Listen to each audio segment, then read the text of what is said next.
I'm Karen Gerard Smith. One of the questions I often get asked when working with both buyers and sellers is what stays with the home and what goes? So general rule is if it's attached to the home, it stays. So that would be attached to the ceiling, attached to the walls. But there are some gray areas that we want to talk about. TV wall mounts is the first gray area that I want to talk about. So TV wall mounts are actually attached to the wall. So technically they are supposed to stay with the property. If you as a seller plan on taking the TV wall mount, we got to make sure that it's clearly written in the offer.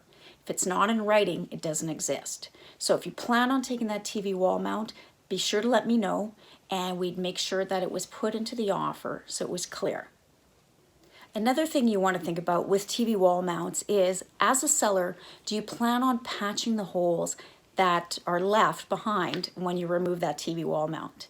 It's always a nice thing to do, but again, you want it to be clear and in writing, so be sure to let me know what you plan to do. Another gray area is the garage. We all love adding storage to our garage.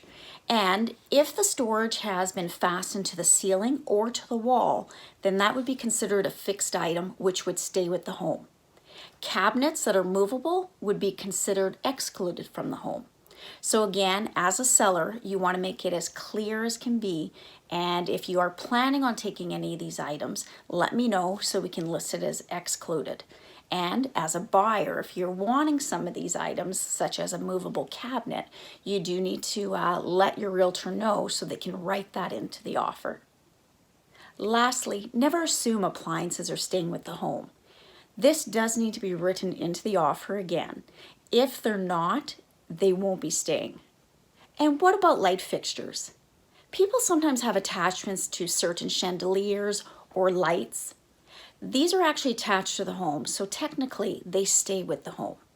So if you as a seller love one of your light fixtures, you do need to let me know. We need to list this as excluded, and it does need to be put in the offer in writing. Now, as a seller, it's always a good idea to replace the light fixture with something else. That, again, we would need to discuss. Thanks for watching. Let's connect on Facebook or Instagram. And don't forget to subscribe to my YouTube channel. Call, text, or email me anytime.